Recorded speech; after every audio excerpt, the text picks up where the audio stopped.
They vanished without a trace, until 4 years later bones surfaced in the desert, but only hers. So where the hell is Caleb?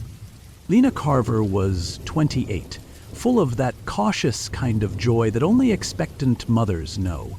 She and her husband, Dr. Caleb Rourke, a respected trauma surgeon, had gone out for a simple hike in Crimson Ridge Canyon, a sweeping red rock landscape about an hour outside of Reno, Nevada.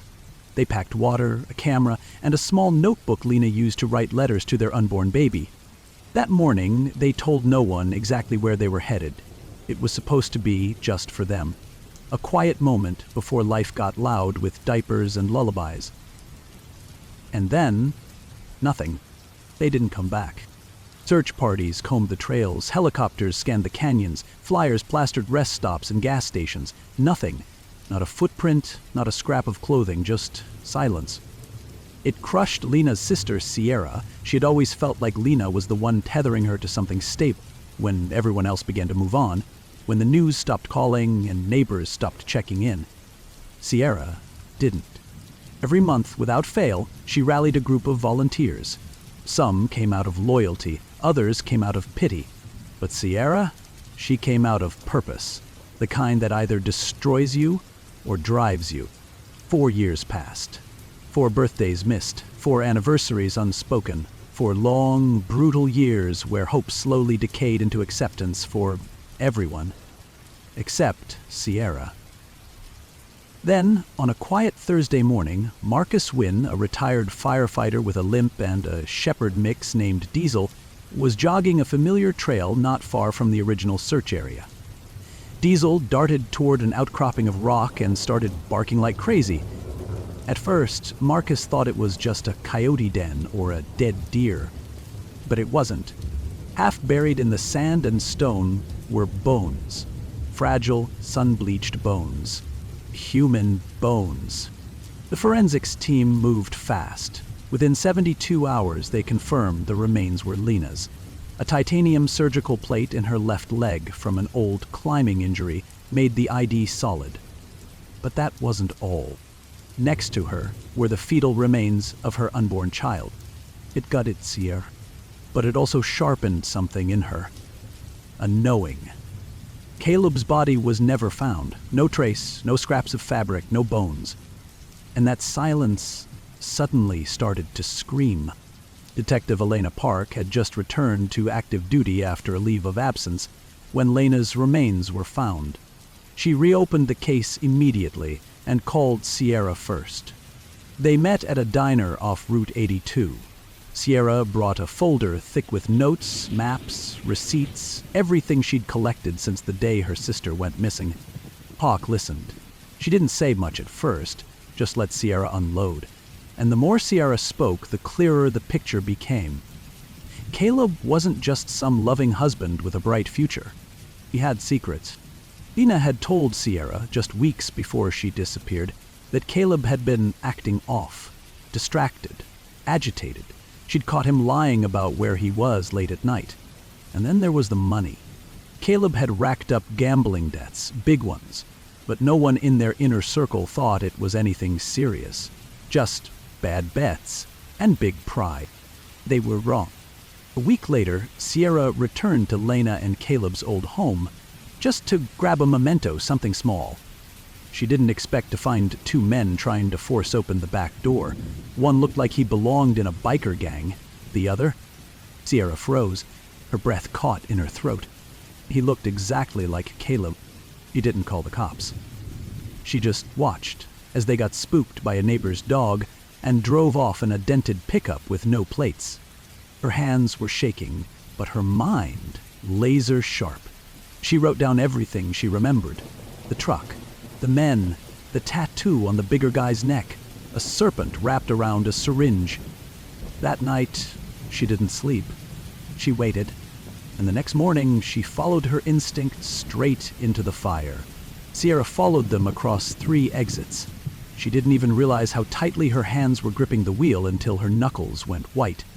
The truck pulled off at a gas station near the outskirts of Hollow Rock Basin. Nothing but cracked pavement, desert wind, and an old truck stop diner with flickering lights. She waited in her car, Hood up, engine off. The two men got out. They didn't pump gas, they didn't go inside, they just stood near a payphone, looking around like they were waiting for someone else. Sierra cracked her window, listening. One of them, the one who looked like Caleb, was pacing. The bigger guy said something about a black book. Said they needed to do the drop and get out before the doc noticed. Then the one who looked like Caleb snapped back. "He's losing it. You saw what happened in Fresno. We're not surgeons, we're grave diggers." The air left Sierra's lungs. It was his voice. She grabbed her phone to record but fumbled it to the floorboard. By the time she got it up, they were gone. Just vanished down a service road behind the diner, like they knew exactly where to go. Sierra could have called Detective Park, she almost did, but part of her knew, deep down, that if she told anyone, they'd tell her to wait, file a report, be patient. She was done being patient. That night she packed a bag. First aid kit, flashlight, knife, 2 energy bars, and the last picture ever taken of her and Lena, holding coffee mugs and laughing with their feet in a lake. She drove to Hollow Rock Basin alone. The service road wound deep into the desert, far beyond any marked trails. No signal, no light. The silence out there had weight to it, thick, heavy silence that pressed down on your chest and made you feel like you were being watched. She found the black truck parked behind a row of rusted-out school buses and shipping containers. Some kind of junkyard, but it wasn't abandoned. There were fresh tire tracks, a camera mounted on a pole, barbed wire, and one single trailer with a light on. Sierra left her car hidden behind a dune and crept closer, using the shadows and her silence like weapons. Inside the trailer, 2 more men were talking.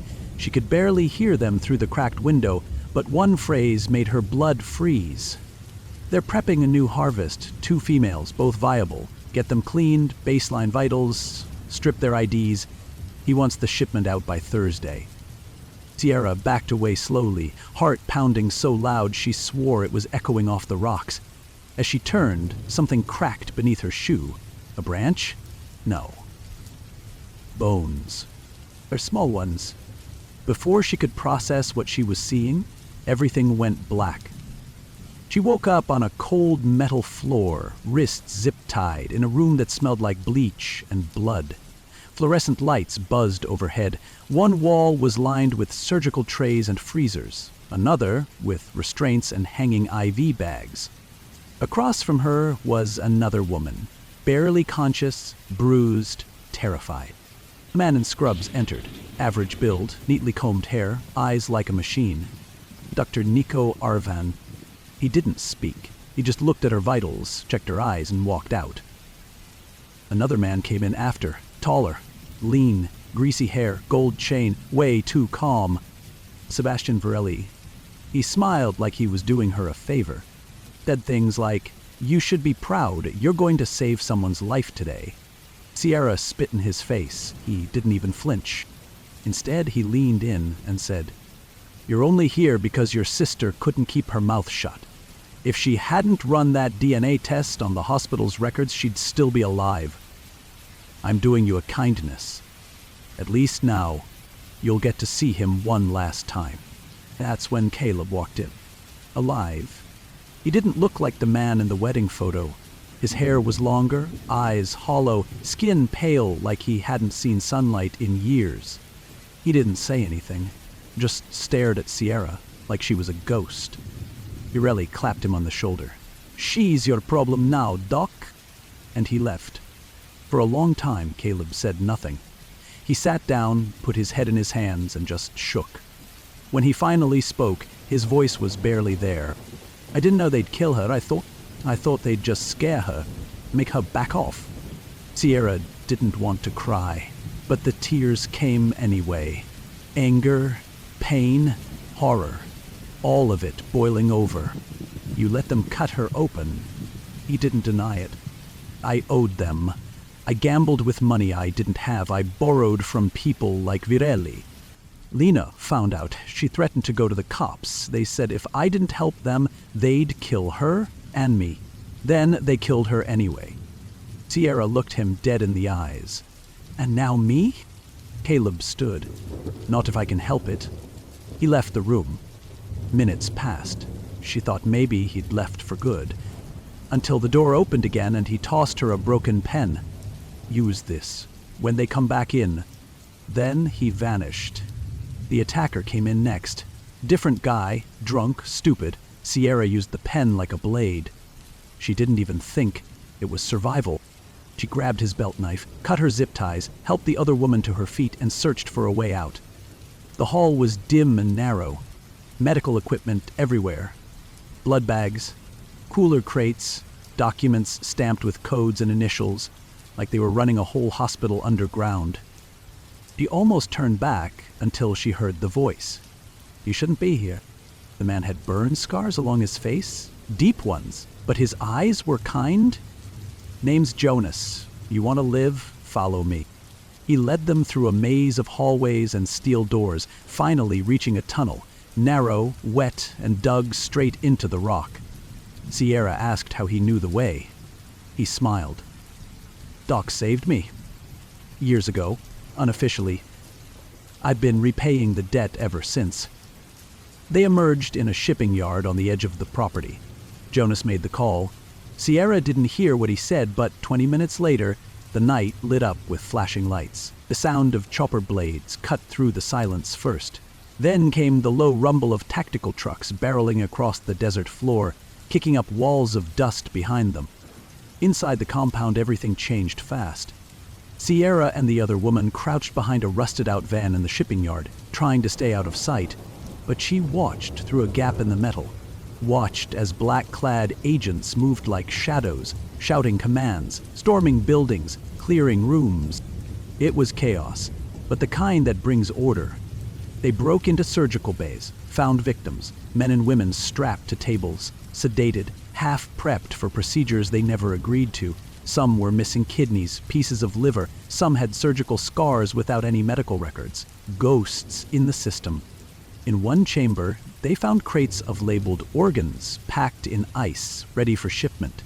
It was an entire operation built on human pain, and it wasn't some faraway conspiracy, it was here, under a damn junkyard. Detective Elena Park was there in person. She recognized Sierra immediately and pulled her into the safety zone. Sierra clung to her like a lifeline, like finally, after all these years, someone was listening. Sarah, relax. Returning, Elena pulled Sierra off of Beta Bait, so young and pretty she looked like a stereotype teen. But there was one person missing. He was still inside. Down in the main lab, Caleb was standing in front of a steel door, staring down the man who'd once owned him. Sebastian Varelli didn't run. He didn't cry. He stood there calm, holding a pistol, like this was just another business transaction gone south. Caleb raised his hands. It's over. SWAT's here. You're not walking out. Varelli laughed. I always walk out. I am the guy who signs checks, not pulls triggers. Caleb didn't flinch. Then let's talk checks. He lunged. The two men collided hard, crashing into a metal table. Instruments clattered to the floor. Varelli's gun fired, the bullet tearing through a light fixture and raining glass. Caleb fought like a man with nothing left to lose. No plan, no hesitation. The struggle was short but brutal. Caleb slammed Varelli against the wall, sending the pistol skidding across the floor. He picked it up and pointed it square at the man who orchestrated his wife's murder. Varelli sneered. Go ahead, pull it. No one's gonna blame you. Caleb's hands shook. You destroyed my life. Because you let me. You think guilt changes anything? You think your little redemption act wipes the blood off your hands? Silence stretched between them. Then, Caleb lowered the gun. No, he said, but the world deserves to see what monsters look like in daylight. The agents swarmed in seconds later. Varelli was cuffed, slammed to the floor, and dragged away, screaming legal threats no one believed. Dr. Nico Arvon was found locked in one of the surgical rooms, wrists zip-tied. Apparently, even his own men had started to turn on him once the raid began. The media caught wind fast. The footage made national headlines. An underground organ trafficking ring busted wide open in rural Nevada. Dozens of victims. Multiple arrests. A rogue surgeon. A high-stakes financier. It sounded like fiction. Only it wasn't. What the news didn't report, though, was the ledger. Caleb handed it over to Detective Park personally. A black notebook filled with surgical records, alias codes, cash transactions, shipping routes. It listed names, buyers, donors, rogue doctors, even hospitals that looked the other way. Park flipped through it and said, This changes everything. But for Sierra, the page that mattered most wasn't about names or codes. It was Lena's. The last line Caleb wrote under her name simply read, "She tried to save me. I didn't deserve it." The fallout came fast. Sebastian Virali was denied bail. Dr. Nico Arvan took a plea deal in exchange for testifying against the others. Multiple corrupt officials were quietly placed under investigation. And Caleb? He didn't run. He cooperated fully. Every interrogation, every detail. He didn't ask for leniency, didn't beg for sympathy. When reporters shoved cameras in his face during the trial hearings, he just said one thing: "Tell her I never stopped loving her." Sierra went to visit him once. Just once. It was in a holding room, cold and bare, with a metal table between them and a wall of bulletproof glass behind. She asked him why he really saved her. He looked up slowly and said, "Because if I didn't, then all of it, the guilt, the pain, the 4 years I spent helping those bastards, it would mean nothing." She sat in silence for a moment, watching the man she used to call her brother-in-law, the man who had been both victim and villain. Then she told him about the dream. It had started after Lena's remains were found. Same every time. Lena standing in water, holding her baby, smiling but saying nothing, just standing there as the wind rippled the surface. Sierra said she never understood it, never understood why Lena didn't speak. Caleb smiled, tears forming. She doesn't have to. The trial lasted 8 weeks. When it ended, Caleb was sentenced to 12 years with possibility of parole for accessory to medical crimes and involuntary manslaughter. The judge called it the strangest case of moral collapse and attempted redemption they'd ever seen. But for Sierra, it wasn't about justice anymore. It was about peace. They held Lena's funeral in a small chapel just outside Carson City. Not many people came. A few friends, 1 or 2 reporters who were told to leave. But Sierra stood at the front with the urn, a photo of Lena smiling under a pine tree, and said something she'd been carrying for years. She didn't go missing, she was taken. And she deserves to be remembered for how she lived, not how she died. She looked out at the few chairs and added, "She didn't lose her life, someone stole it." Later, Caleb sent a letter from prison. It wasn't long. He didn't talk about the trial. Didn't ask for forgiveness. Just one sentence. "Tell her I never stopped looking for her." Sierra didn't write back, but she took that letter and placed it inside Lena's notebook, the same one from the hike, the one where Lena had written letters to her baby.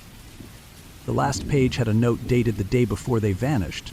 It said, "If something happens to me, I hope someone tells our baby the truth, that I loved them with every cell in my body, and that I never gave up on their father, even when the world told me to." Sierra closed the book and held it to her chest like a heartbeat. The desert outside was quiet that night. No sirens, no lights, just stars. The desert has a way of holding on to ghosts. A month after the funeral, Sierra drove back to Crimson Ridge Canyon alone. Not to search this time, not to find anything, to support them, just to remember. The rocks were still red, still jagged. The wind still whispered through the crevices like it was speaking some ancient language no one could quite understand. She stood at the place where Marcus had found the bones and closed her eyes. She thought she'd feel peace, relief, closure. But what she felt was unfinished. Caleb had confessed. The operation was shut down. Virelli was behind bars. Arvon was a disgraced surgeon facing decades in prison. But Lena's story? It didn't end neatly. It ended with a ledger full of names, and most of them still hadn't been arrested. Sierra reached out to Detective Park again. This time, not as a grieving sister, but as someone who had seen the entire web from the inside. "I want to help," she said, "whatever it takes." Park didn't answer right away, then she nodded slowly. "You already have. But yeah, we're not done." The black book Caleb had turned over was still being unraveled by a task force that stretched from Nevada to Texas to overseas contacts in Prague, Seoul, and Johannesburg. It wasn't just a local ring, it was a pipeline. And Lena had accidentally uncovered the end of it. Sierra reviewed documents, sat through interviews, described what she heard at the truck stop, what the men looked like, how they spoke. She sat in briefing rooms with people in suits who didn't smile, and wrote everything down. But the more she learned, the more she saw how wide this thing went. Caleb wasn't the only doctor who'd been pulled in. There were others. Some who'd gone missing. Some who'd suddenly gotten rich and left the country. There were donors who never knew what happened to their loved ones' bodies. Hospitals that had suspicious shipping contracts. Data breaches in organ registries. False death certificates. It was a machine, and breaking it was going to take more than one raid. One day, while reviewing one of the names in the ledger, Sierra paused. The name wasn't familiar at first, but then it clicked. Dr. Elena Torres. She had treated Lena twice during her pregnancy. Once for dehydration, once for abdominal pain that no one had taken seriously. Sierra remembered her clearly. Nice enough, always rushing, always distracted. She didn't think much of it then, but now? Her name was tied to 4 other patients who'd vanished. All of them pregnant, all of them with complications. Sierra brought it up to Park, who raised an eyebrow. "You sure?" "No," Sierra said, "but I've learned that when something feels off, it usually is." Park sent a team to speak with Torres. Nothing came of it, at least not right away. But 3 weeks later, Torres fled the country, canceled her license, cleared out her bank accounts, and disappeared. That's when Park called Sierra back. "We were too late, but you were right." Sierra hated being right. It didn't bring Lena back. It didn't erase what Caleb had done.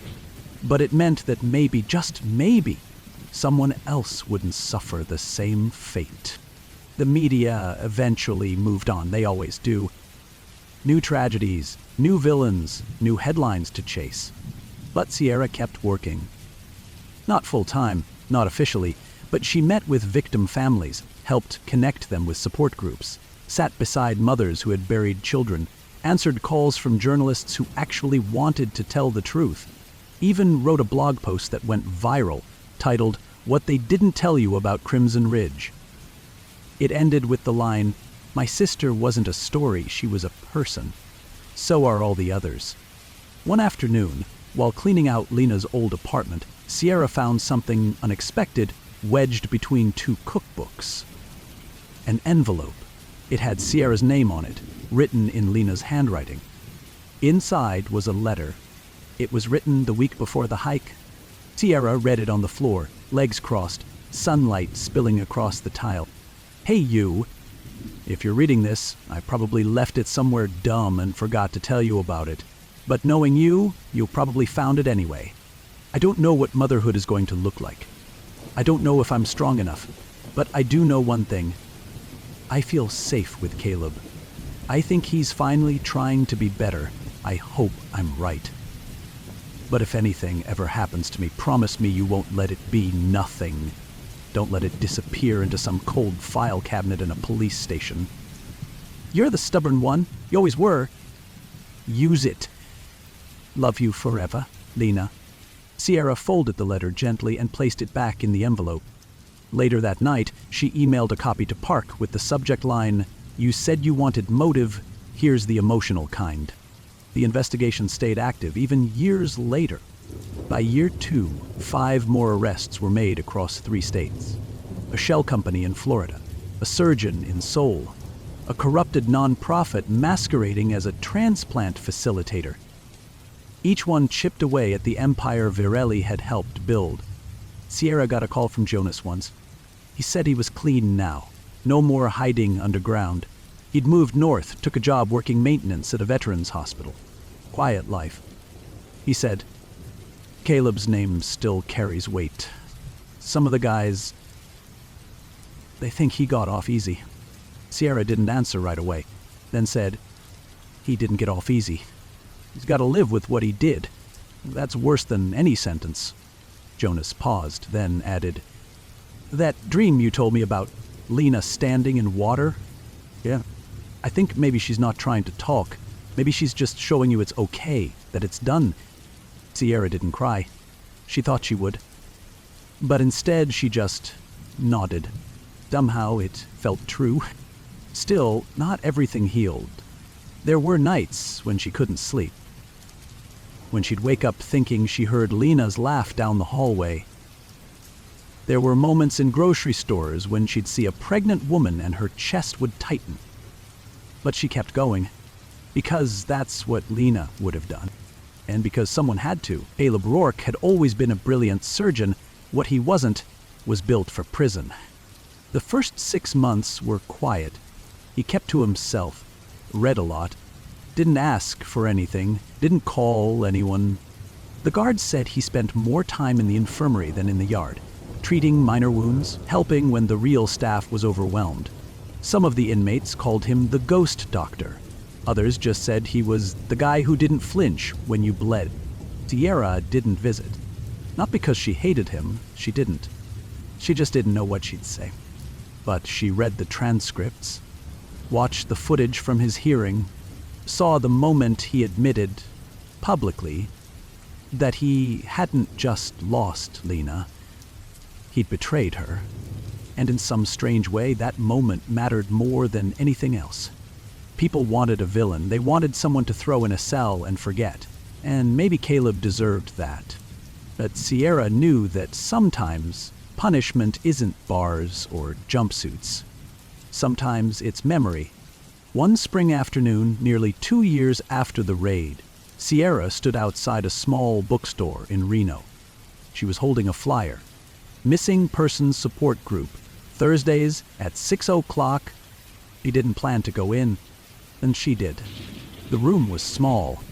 10 chairs, a coffee table with stale cookies, a clock that ticked too loud. But when she sat down, people listened. Not like the press, not like cops or lawyers or investigators. These were people who understood loss that has no grave. One woman had lost her daughter 12 years ago, ran away from home after a fight, never seen again. One man lost his brother on a fishing trip. They found the boat, never the body. And when Sierra told her story, really told it, not the version cleaned up for interviews or legal statements, people didn't just listen. They saw her. After the meeting, one of the organizers asked if she'd ever consider speaking at schools, telling her story to teens, med students, maybe even police cadets. Not to scare them, but to remind them that people don't just vanish. She said yes. That yes turned into something unexpected. By the end of the year, Sierra was speaking once a week. Community centers, local colleges, public forums. She wasn't polished. She didn't stand behind a podium or read from notes. She just told the truth. And people kept showing up. She told them about Lena, about the search, about the truck stop, the raid, the ledger, the silence that haunts after you find the answers you begged for. She never mentioned Khalip by name. But sometimes, when the room got really quiet, she'd say something like, "The hardest part isn't the loss. It's learning that someone you trusted wasn't who you thought they were, and maybe never was."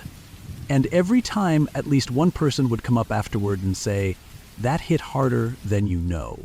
One evening, as she was leaving a talk in Carson City, she found an envelope tucked under her windshield. No stamp, no return address. Inside was a photo. It was Lena, pregnant, standing near a lake. Sierra recognized the spot immediately. They'd gone there every summer as kids, but this photo wasn't one she remembered being taken. On the back, written in blue ink, "You kept your promise, she'd be proud." No signature, but Sierra knew. She never told anyone about the photo. She framed it and placed it on her bookshelf beside the urn and Lena's old notebooks. She didn't need to explain it. She just needed to remember. The investigation into the trafficking ring eventually shifted to federal hands. The case files got thicker, the names redacted, the headlines less frequent. But the work never really stopped. ARC kept in touch, occasionally calling to update Sierra on new leads or closed cases, sometimes just to check in. "We wouldn't have cracked it without you," she once said. Sierra always replied the same way. "We didn't crack it, we just found a few broken pieces." One night, Park called with something new. "We got another one," she said, "in Arizona, another clinic, different name, same MO. Sierra didn't answer for a moment. Then she asked, "Do you think it ever ends?" Park's voice was soft. "I think it gets smaller. I think the more light we shine, the less space they have to hide." Sierra liked that.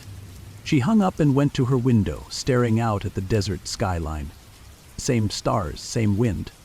But somehow it didn't feel quite as heavy anymore. 3.5 years into his sentence, Caleb Rourke filed a petition to speak at a federal inquiry. It wasn't a plea deal, he wasn't asking for time off, he just wanted to talk. The Department of Justice was building a formal case against the rest of the trafficking network. Doctors, intermediaries, shell companies, even select hospitals. And they needed more than paperwork. They needed testimony. Park called Sierra when the request came in. "Payne wants to speak publicly, on the record, in front of survivors." Sierra didn't answer right away. "Does he want me there?" He didn't say, just that it should be real. 2 weeks later, in a beige government building with bulletproof glass and aging carpets, Sierra took a seat in the second row. Caleb walked in wearing shackles and a neutral-colored jumpsuit. He looked older, not physically, but something in the eyes, like the edges had been ground down. He didn't look at Sierra. Not once. He sat, cleared his throat, and began. He talked about how it started, how a few poker games at a doctor's retreat turned into 5 figures of debt within 6 months. He talked about Varelli approaching him like an old friend with a solution. "Just help us once," he'd said. "One transplant. It's already arranged." And how just once became twice, then more, until it was no longer a job, it was a trap. He described how they operated out of decommissioned clinics, rented ambulances, and even offshore barges. How paperwork was forged using terminal patient IDs. How patients, especially pregnant women, were targeted for specific genetic matches. That part made Sierra grip the armrest until her knuckles ached. Caleb's voice cracked when he said her name, not Sierra's. She believed I could still change, and I used that belief to cover my tracks. No one spoke. Not the attorneys, not the agents, not the families in the back row.